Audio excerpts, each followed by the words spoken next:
welcome back to another video. My name's Tymon, this is Slider Drift. In this video, I do a whole bunch of things. I'm actually due to haul out, or overdue. It's been 2 years. I needed to get the electric motor in, and that's just been done, so that's the previous video if you want to check that out. And my maiden voyage is literally 2 hours around the corner to a place called Boatworks, where I get hauled out, where I have to do a whole bunch of stuff. I have to install a PSS, Dripless marker and action. PSS Dripless shaft seal. Oh my god, I can't do this. It's this thing. Okay, it goes on the end of my shaft and it stops the drips. At the moment, I've got a stuffing box. You do hear me call it a PPS a whole bunch of times in the video, but you know what I'm talking about, so just disregard. I get a keyway machined into the shaft of the boat so that the coupling has something to bite on. That was part of the electric motor setup as well. I have a new transducer, Bandg transducer, that I install whilst I'm hauled out, because that's got to go in for an upcoming whole Bandg electronics suite that's coming up. And I also anti-foul. When I'm anti-fouling, I've got some osmosis in the hull, and so I treat that as well, and whilst treating that I find something, how one say this, it's very, very bad. Okay, today we learn. Oh no, it's still sitting on its mooring.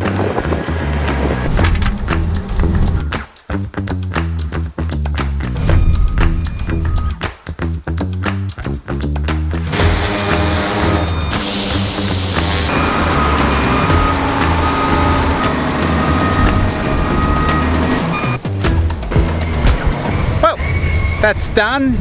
The lads are just finishing it off now. I just went and checked in.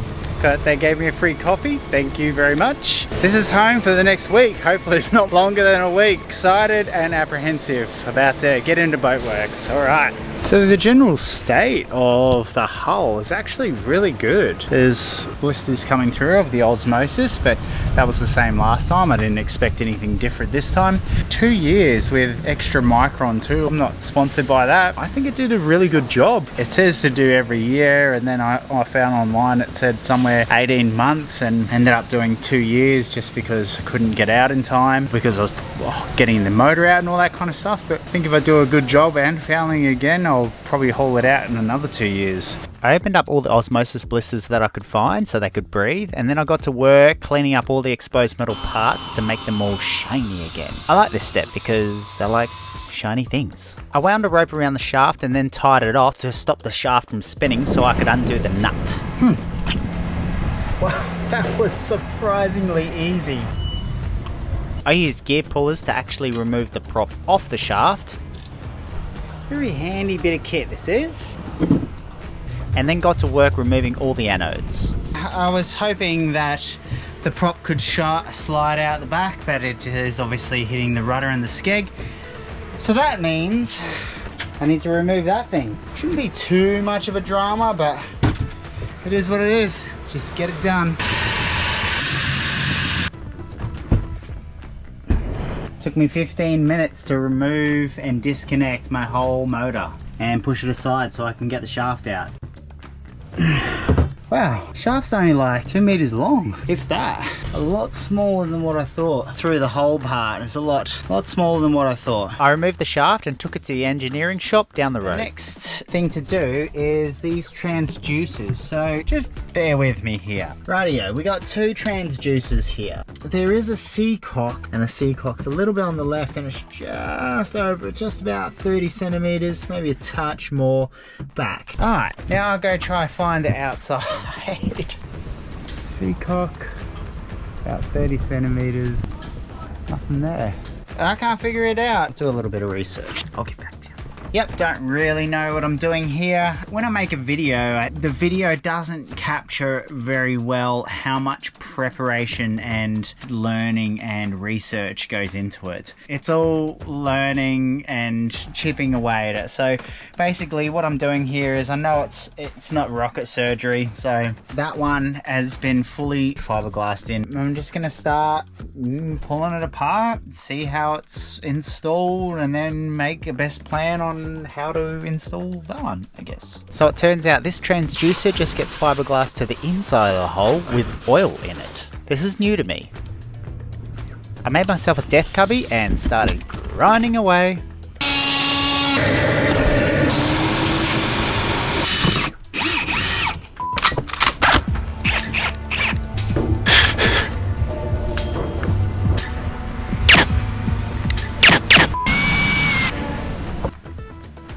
$14 the thickness of my hull.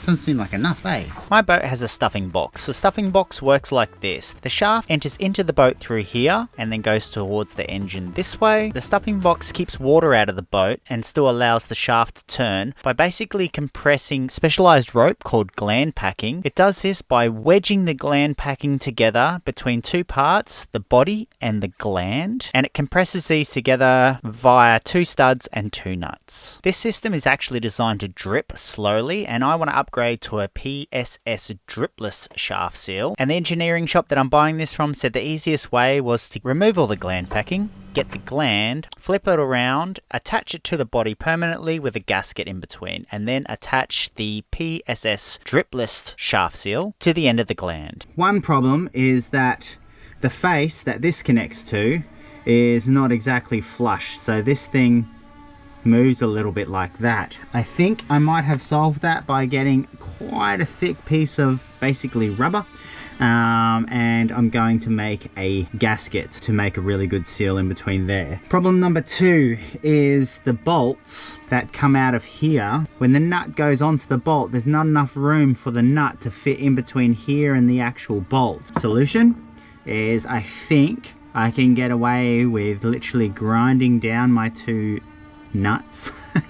And problem number 3, so when this is on there like that, and when this bolt is on there, but I only have about 1 centimeter here for the dripless seal to attach onto, and the solution to that is I'm going to cut this in half. And then there could be possibly a 4th problem. So once this is on and the 2 bolts coming out of here, I still only have a limited amount of space to get that dripless seal on and also get a hose clamp around that as well. The guys at the engineering place seem to think it still should work and I should still go ahead with it. So I'm going to go ahead with it. I am a little bit worried because, you know, that's my boat. I don't want it to sink. I cut out the gasket, filed down the uneven surface, cleaned up the studs, and a term you're not going to hear very often, I sanded my nuts to half their size. So I've come up with a pretty good system. What I'm doing is I'm grinding one side flat and then I'll put it in between the calipers, and I can see that that is bang on 15.5, which is exactly where I need to be, 1.5 mil each side, and then I'll flick it over and do the same with the other one. But also the benefit of these calipers is I can see exactly if I'm not even, so I can just take one side down. This is a lot more accurate than my first method, which was eyeball everything. All right, time to test my handiwork. Making tools, next level. I wanted to test whether my gasket was going to work or not, so I test fitted it, ran a running hose up my boat's backside, clamped my hand over the end of the stern tube to try and recreate some of the pressures that the stern tube will experience when in the water. Not a drop. Arr.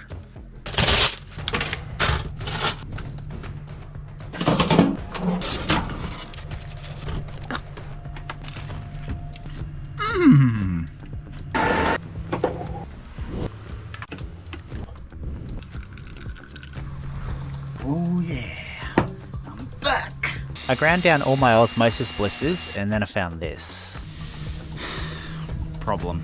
I found a little bit of de-lamination and I've grinded it all back, and I still haven't found the very edge of it. I found the edge here, which is great, but it keeps on going here and also a little bit under there. I'm going to continue sanding this. Also a long taper, so I'm going to sand this out as well, so I've got a good area for it to bond onto, and also a little bit down the keel.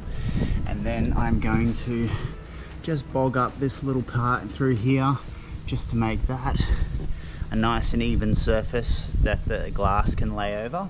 And then I'm going to glass all this up and make this all good, and then I'll continue attacking this little section from the inside of the bilge, because A, it's closer to that side, and B, you essentially want to attack it from both sides when you've got a hole in your boat. And I have actually drilled through in one little section. You sort of want to attack it from both sides so it has a really good bond. So yeah, now this is what I'm doing. This is boat work, demoralizing, that's for sure, but it's not going to fix itself, so I just got to be as productive as possible, and then there's not much else I can do, I guess. I put on some PPE, made myself another death cubby, and got to work grinding. This sucks. What have I been here, like 3 days or something? I am exhausted. There's a couple next to me and they're doing a complete osmosis treatment. They've been here 4 months. He goes, mate, we're just pissing out money, eh? Pissing out money. Does the action like I don't know what pissing is. And they've been here 4 months, man, hats off to them. Spent a solid 6 hours on the grinder, and today we are starting off cleaning all the old antifoul off. It's the brutal, monotonizing, boring work. How do you make it fun? Let's make a song out of it.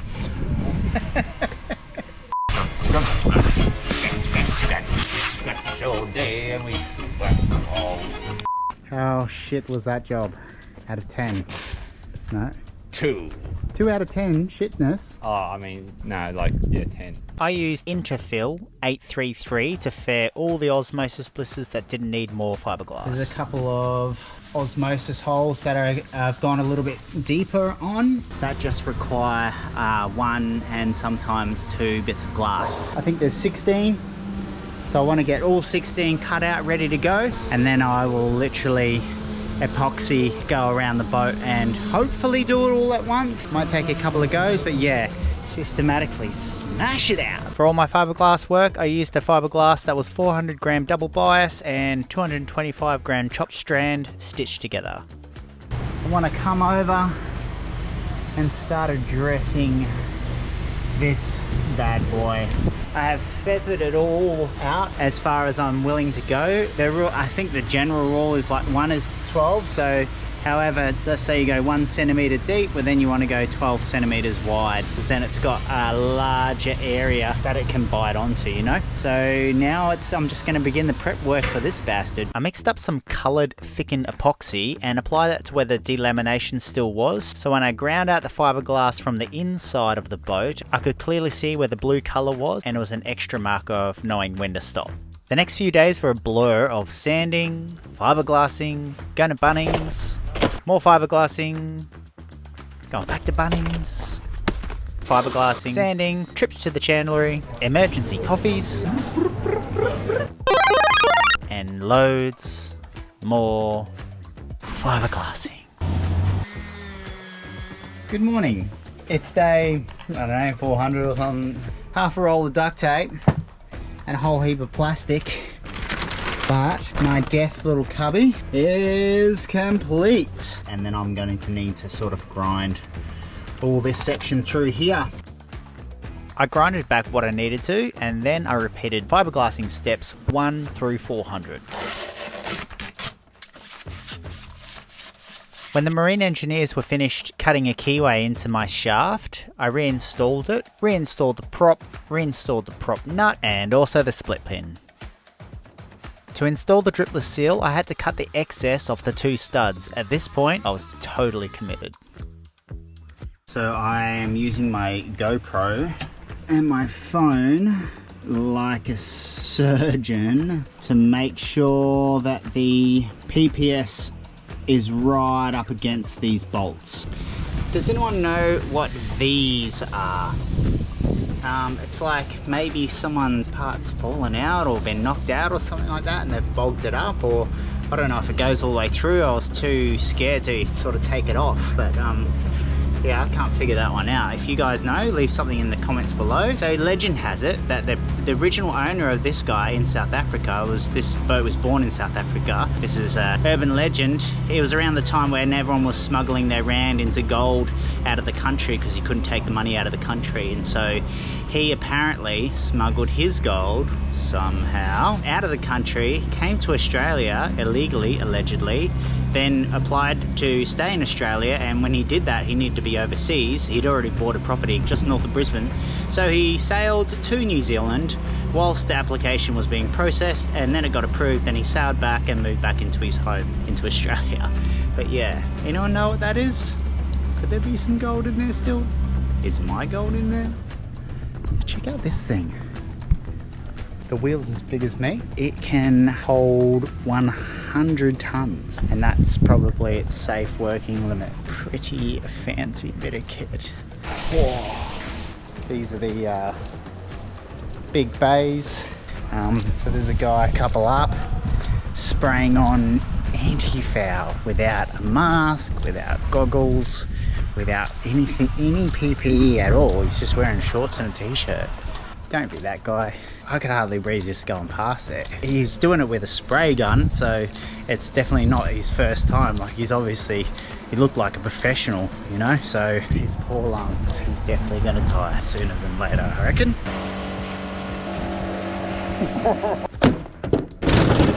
Apart from the time where I just wanted to roll into my car before, I can sort of shimmy along without locking the wheels out, and that gets me along. It's gone full out. Priming for the anti-foul, just over the bits that I treated. Okay, 6 o'clock, tools down. I've just remembered something that I really should do. It's sort of important. Gotta put this in there. To bed the transducer housing, I used Sikaflex 291, and I probably used about 50 times more than what I needed.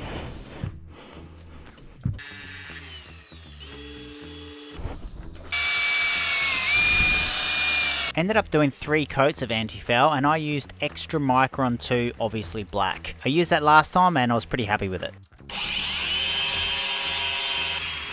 Here's a question for you. Leave a comment below if you know the answer. So these old ones that still have a lot of meat on them, I have just cleaned up the mating surfaces so I get good metal on metal contact. Do you need to do that? Like, yeah, leave a comment below. I don't know. I'm just doing it because I think it needs to be done, but I don't know for sure. Do you know?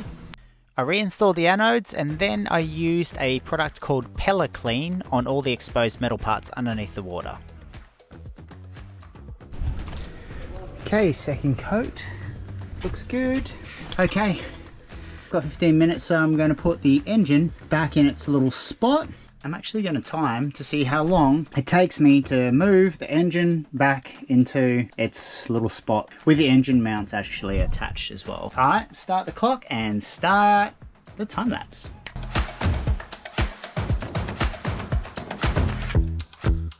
"26 minutes. That was with complications. I am going to spend some more time and see if I can get it better aligned. But yeah, 26 minutes to, it took me 20 minutes to remove it, 26 minutes to put it back in place. I don't know if you can see, but I am dripping. I am like dripping with sweat. It is 34 degrees. Just going to put a little bit of silicone on this little O-ring and this little O-ring to make them have a good seal. And then just basically put it in, screw it on, make sure this is facing forward, chuck some safety wire on.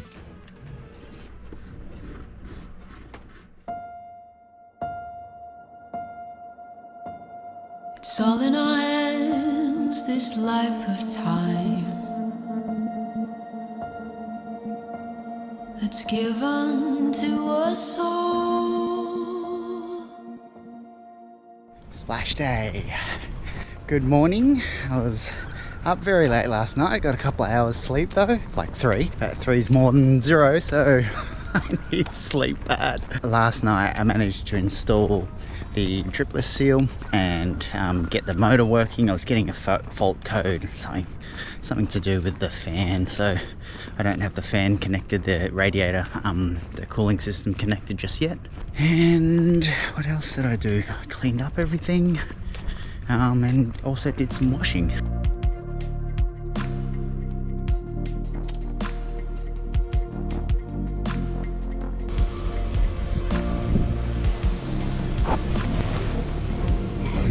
She is all looking schmick. Repair looks good.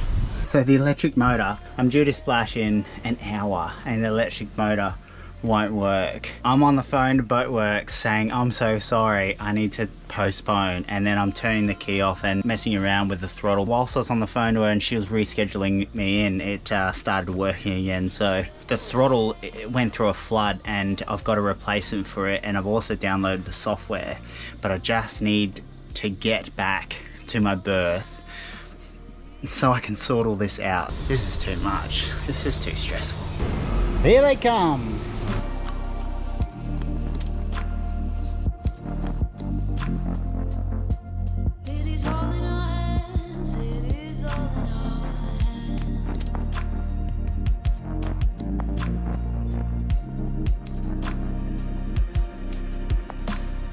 Alright, time to see if she's watertight.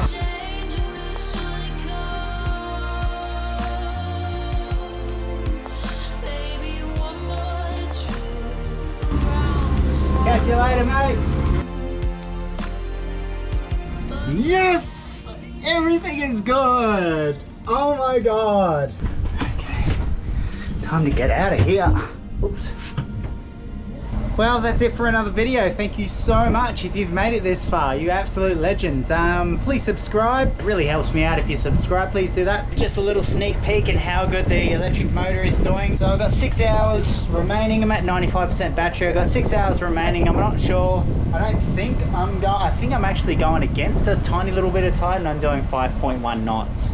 Well, that's it for me. Tune in for the next video where I sleep for 6 days. So long, Stink Town!